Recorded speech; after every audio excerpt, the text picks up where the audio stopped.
Amin. Acara rapat koordinasi persiapan pembentukan kelompok penyelenggara pemungutan suara pada pemilihan umum tahun 2024 hari ini Sabtu 9 Desember tahun 2023 bertempat di Hotel Nugraha Una.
Indonesia Raya merdeka, merdeka, hiduplah Indonesia Raya. Indonesia Raya merdeka, merdeka, tanahku, negeriku yang ku cinta. Indonesia Raya merdeka, merdeka, hiduplah Indonesia Raya.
Ya, baik hadirin dimohon untuk duduk kembali.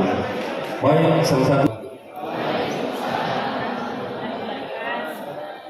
Sebelum kita memulai acara kegiatan hari ini, marilah kita sejenak menundukkan kepala, seraya kita berdoa semoga acara kita pada hari ini senantiasa diberkahi dan dirahmati oleh Allah Subhanahu wa Ta'ala.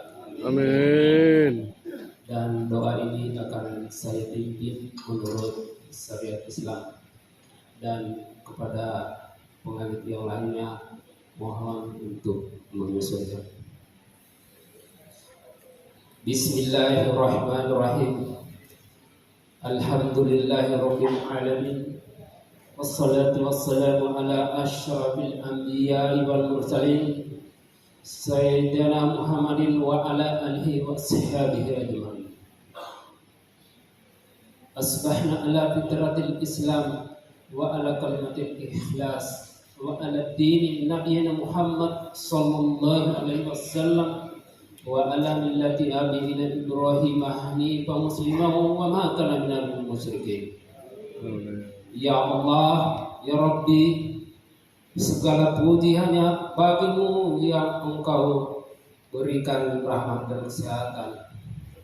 Tiada kata dan rasa pantas kami haturkan kepadamu selain rasa syukur atas segala nikmat dan hidayah yang engkau anugerahkan kepada kami, sehingga kami bisa hadir bersama untuk mengikuti rangkaian acara rapat koordinasi persiapan pembentukan kelompok penyelenggara pemungutan suara atau KPPS untuk pemilihan umum tahun 2024. Untuk itu ya Allah, ya Rahman, ya Karim, jadikanlah acara ini sebagai acara yang Engkau ridhoi, yang membawa berkah, rahmat, taufik dan hidayah-Mu buat kami semua. Amin. Ya Allah, ya Karim, berikanlah kesehatan kepada kami semua dari awal hingga akhir kegiatan ini, dan limpahkanlah rahmat dan hidayah-Mu kepada kami sehingga kami mendapatkan kemudahan dalam menyerap ilmu-ilmu yang diberikan oleh para narasumber, dan nantinya dapat kami terapkan dalam melaksanakan tugas serta tanggung jawab kami sebagai penyelenggara pemilu di tahun 2024. Amin. Ya Allah, ya Rahman, ya Rahim, tunjukkanlah kepada kami bahwa yang hak itu benar, dan berikanlah kepada kami kekuatan untuk mengikutinya, serta tunjukkanlah kepada kami bahwa yang batil itu adalah salah, dan berikanlah kekuatan kepada kami untuk menjauhinya. Ya Allah, ya Rabbi, Engkaulah sebaik-baik pelindung dan pemaaf. Lindungilah kami semua yang hadir dalam kegiatan ini. Ya Allah, maafkanlah segala dosa dan kesalahan kami, berkahi hidup kami, selamatkan kami dari dunia dan akhirat.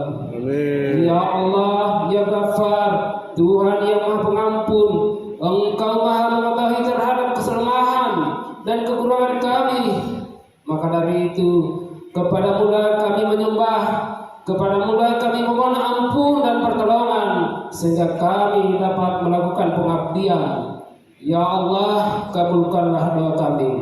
Rabbana zalamna anfusana wa illam taghfir lana wa tarhamna lanakunanna minal khasirin. Rabbana atina fid dunya hasanah wa fil akhirati hasanah wa qina adzabannar. Subhanaka rabbil izzati amma yasifun wa salamun alal mursalin walhamdulillahi rabbil alamin. Wassalamualaikum warahmatullahi wabarakatuh. Assalamualaikum warahmatullahi wabarakatuh. Waalaikumsalam warahmatullahi wabarakatuh. Saya hormati dari Satpol PP yang mewakili, yang saya hormati dan saya banggakan teman seperjuangan saya Pak Kadir Subhan yang juga telah menyampaikan laporan panitia tadi. Jadi kita ini di komisioner tidak ada apa-apa tanpa beliau juga dengan teman-teman dari kesekretariatan. Ada Mas Mejas, ada Bu Yatri, dan beberapa lainnya. Kemudian yang paling penting adalah saya ucapkan banyak terima kasih dan selamat datang dalam rangka meningkatkan kapasitas pengetahuan kepemiluan kita yang saya cinta dan saya banggakan seluruh teman-teman PPS dan PPK yang mendampingi hari ini. Berikan aplaus untuk kita semua. Bapak-bapak, ibu sekalian, kegiatan kita ini terkait dalam rangka untuk mempersiapkan mempersiapkan dan memastikan rekrutmen KPPS ke depan itu menjadi titik awal keberhasilan kesuksesan pemilu tahun 2024 mendatang. Kalau di momen ini kita salah dalam merekrut, keluar dari jalur, keluar dari rel, maka itu adalah titik awal kehancuran pemilu tahun 2024 mendatang. Makanya Bapak-bapak Ibu sekalian, keberadaan dan peranan teman-teman PPS itu adalah jantung daripada proses pemungutan dan penghitungan suara. Seluruh tahapan yang kita mulai sudah hampir 1 tahun lebih berjalan. Semua tahapan itu kita harus memastikan pada hari pemungutan dan penghitungan suara itu tidak ada masalah. Siapa yang melaksanakan pemungutan dan penghitungan? Siapa? TPS. Siapa yang bentuk? TPS. Atas nama siapa? KPU. Ya. Biasanya kalau lagi berlomba orang, lagi kompetisi, semua tersinggung kepada kita. Semua peserta pemilu merasa kita kawannya. Begitu tidak terpilih, siap-siap. Ya? Pokoknya kita sudah bekerja, sudah bagus, sudah baik. Kita curanglah, kita jujurlah, berpihaklah. Kenapa Bapak-bapak Ibu sekalian itu penting untuk saya sampaikan? Selalu saya ingatkan di setiap beberapa momen. Kalau kita mengingat daripada pernyataan Ketua KPRI, dia mengatakan begini. Kita perlu melakukan rekonstruksi ulang terkait pemaknaan pemilu itu sendiri. Pemilu itu adalah arena konflik yang dianggap sah, dianggap legal. Dalam rangka apa? Dalam rangka merebut dan mempertahankan kekuasaan. Yang namanya dalam kompetisi, arena konflik, pasti ke depan akan banyak badai masalah yang akan kita hadapi. Senteran mata itu semua tertuju kepada KPU. Kenapa? KPU yang memiliki tugas, mandat untuk menyelenggarakan tahapan pemilu tersebut. Sehingga kita dituntut untuk bisa jujur, bisa adil, dan berintegritas. Bagaimana mengukur itu semua, Bapak-bapak Ibu sekalian? Kita bisa melihat dari tingkat profesionalitas teman-teman. Bagaimana memahami regulasi, bagaimana melaksanakan dalam praktek itu sendiri. Kalau kita tidak paham regulasi, kita keluar dalam prakteknya, maka itu pasti kita akan menghadapi masalah itu dan ada. Mana dapil 1? Ini contoh ya. Kita tadi kan bilang nih arena konflik. Namanya arena konflik itu pasti menyisakan dua kelompok. Ada yang suka, ada yang tidak suka, ada yang puas, ada yang tidak puas. Berapa kursi yang diperebutkan di dapil 1? 7 kursi. Berapa partai politik? Berapa partai politik? Di Konawe kita menemukan 1, berarti 17 partai politik. Kalau masing-masing partai politik mengambil kursi, ada berapa partai politik yang tidak mendapatkan kursi? 10. Ada 10 partai politik. Kalau kita detailkan lagi, masing-masing partai politik secara merata mengirimkan daftar calegnya sebanyak 6 atau 5. Kira-kira berapa jumlah caleg yang ada di dapil 1?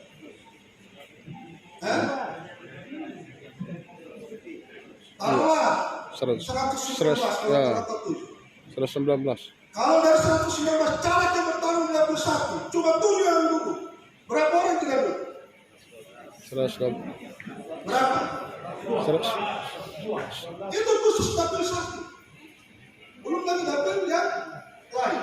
Memperebutkan 30 kursi total di sini. Belum lagi DPR RI. Belum lagi presiden.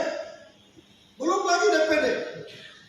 Ini penting untuk saya sampaikan kepada bapak-bapak ibu sekalian. Pemungutan suara KPPS untuk pemilihan umum tahun 2024 tingkat Kabupaten Konawe saya nyatakan dibuka dengan resmi. Wassalamualaikum warahmatullahi wabarakatuh.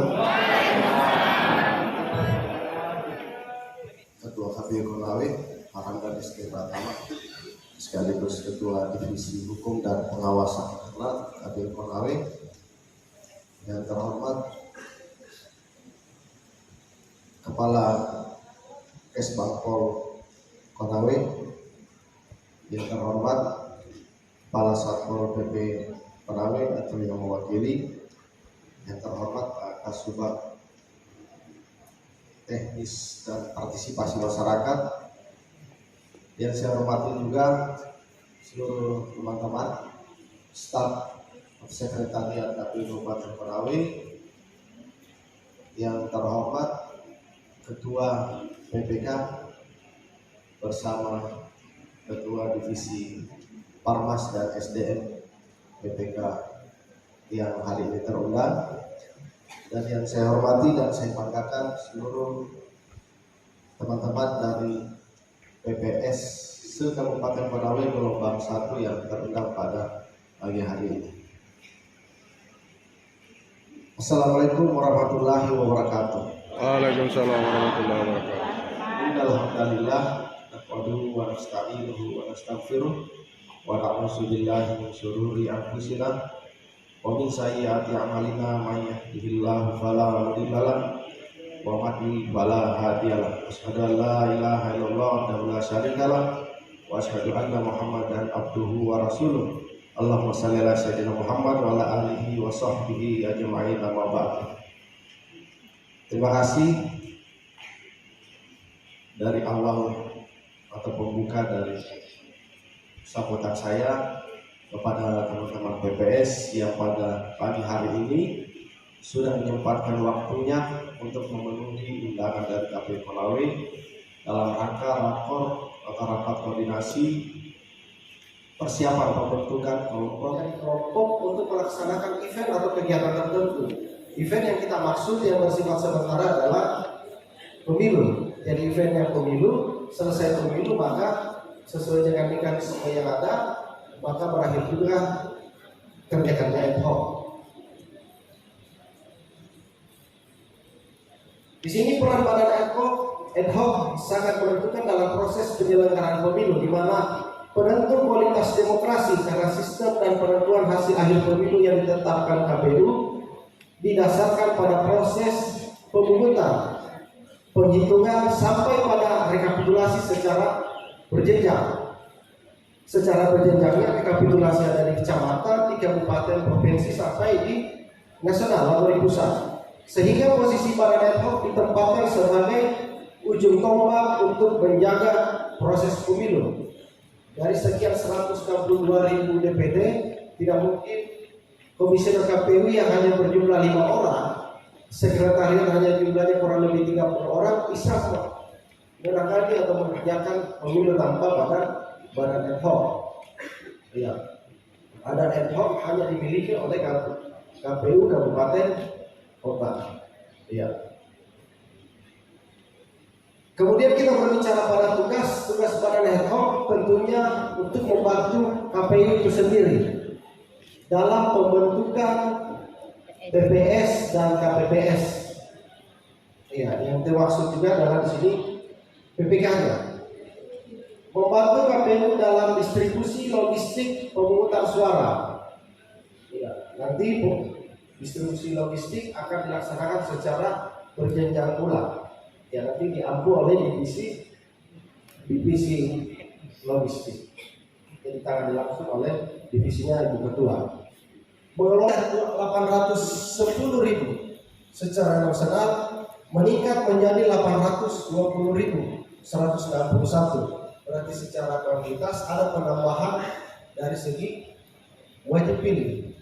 Karena sesuai dengan regulasi penentuan TPS ada kuota atau jumlah pemilih dalam satu TPS. Ya. Kemudian jumlah badan ad hoc pada pemilu 2024 secara nasional KPPS terbilang 5.700 sekian, 5.700.000 sekian. Iya. Jadi kita badan ad hoc khususnya KPPS di Kabupaten Konawe berjumlah 5.621 orang dari total yang dibutuhkan 5.700.000 sekian. Ya. berapa persentase dari 5 juta untuk 5.621 ad hoc tersebut. Sedangkan kita berbicara masa kerja badan ad hoc sesuai dengan Juknis 1669 perubahan atas Juknis atau KPT 067 tahun 2023 bahwa masa kerja KPPS untuk pemilu pemilihan umum presiden, DPR provinsi, DPR RI, DPD RI, dan kabupaten kota adalah 1 bulan masa kerjanya. Jadi sejak dari 25 Januari SK-nya yang di-SK-kan oleh PPS atas nama Ketua KPU berlaku sampai 25 Februari. Next. Nah, di sini yang harus kita cermati berbicara tentang tahapan pembentukan KPPS. Jadi silakan juga nanti teman-teman PPS memperdomani ya, Juknis atau KPT 1669 yang mengatur tentang pembentukan KPPS. Bisa juga merujuk KPT 067, KPT 476 maupun KPT 537. Tahap pertama atau step pertama adalah pengumuman pendaftaran calon anggota KPPS yang tentunya leading sektornya ada di teman-teman PPS untuk mengumumkan. Tadi saya sudah singgung, silakan Anda umumkan dalam pendekatan secara digital atau digitalisasi maupun secara konvensional dan memanfaatkan media atau instrumen yang ada di wilayah kerja teman-teman di PPS masing-masing. Semua di mana yang menjadi konsentrasi publik, silakan Anda tempelkan di situ. Ya, karena ini sangat berpengaruh juga untuk tingkat partisipasi masyarakat dalam proses penyelenggaraan. Kalau kita berbicara indeks partisipasi pemilu, yang kita ukur adalah di masa persiapan, di masa pelaksanaan, di masa pasca atau evaluasi. Dan kita berada dalam ranah atau fase penyelenggaraan, keikutsertaan partisipasi masyarakat dalam jadi penyelenggara pemilu, termasuk KPPS. Jadi silakan Anda umumkan. Nanti kita akan share pemberitahuan dari KPU, formatnya nanti didistribusikan ke teman-teman PPK untuk dilanjutkan ke teman-teman PPS. Kemudian penerimaan pendaftaran calon anggota, nanti kita akan juga mungkin juga teman-teman sudah ketahui dari sejak tanggal berapa sampai kapan. Apakah dari tanggal 11 sampai 20. Kemudian fase penelitian administrasi calon anggota KPPS. Jadi silakan teman-teman teliti, diperiksa dan diteliti kebenaran data atau informasi yang disampaikan oleh masyarakat yang ingin menjadi anggota KPPS. Kemudian pengumuman hasil penelitian administrasi. Ya, karena yang kita butuh adalah transparansi. Jangan sampai yang Anda umumkan adalah orang yang tidak pernah mendaftar. Jadi Anda harus juga umumkan hasilnya. Kemudian ada masa tanggapan dan masukan masyarakat. Sama dengan seleksi KPU, seleksi PPK, PPS dan KPPS juga ada masa tanggapan masyarakat. Jangan sampai masyarakat yang aktif atau mendaftarkan diri sebagai ya, sehingga kita perlu tanggapan dari masyarakat terkait orang tersebut. Kita uji publik personality seseorang. Kemudian pengumuman hasil seleksi calon anggota KPPS. Kemudian pengadministrasian mandiri calon anggota KPPS. Dan ini juga penting. Nanti kita akan input secara mandiri di aplikasi Si Akbar. Perbedaan antara KPPS, PPS contohnya, kalau PPS di masa pendaftaran sudah login di PPS, di Si Akbar, maka PPS nanti akan dibantu oleh PPS untuk membuat username, password, dan lain sebagainya. Kemudian diinput secara mandiri oleh anggota KPPS. Ya. Kemudian pendaftaran KPPS pada CKN, Jaminan Kesehatan Nasional. Terus tadi di sambutan kami sangat harapkan seumpama tadi kehadiran dari Dinas Kesehatan. Nah, karena sudah ada surat edaran bersama dari pihak KPU, KPU RI, Bawaslu RI, Menteri Dalam Negeri, dan dikemandoi oleh Kepala Staf Presiden KSP Pak Muldoko untuk memberikan jaminan kesehatan bagi penyelenggara pemilu, tidak terkecuali KPPS. Kemudian pengisian screening riwayat kesehatan. Inilah bagian dua tertentu yang sangat krusial dalam pembentukan KPPS pada pemilu kali ini. Karena berkaca data di 2019 jumlah KPPS yang meninggal dunia atau wafat sebagai penyelenggara pemilu.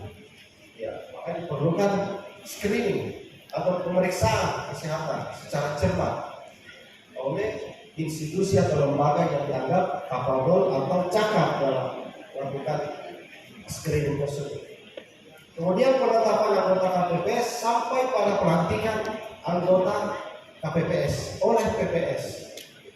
Ya, itulah 11 item tahapan atau fase pembentukan KPPS. Next. Muncul.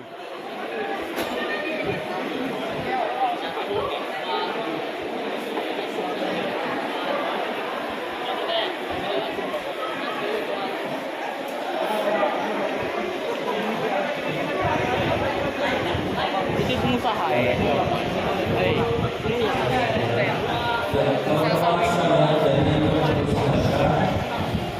Mereka ada sebenarnya untuk yang belum berdebat nanti besok kedepannya tinggal datang di tempat ini nanti teman mereka yang akan paling langsung ke tempat KPPS. Setelah ini yang memastikan kita ini ada sekitar sampai 3 pernikahan. Namun sampai sekarang ini belum berdebat, mungkin besok belum ada. Jadi kita sama kita masih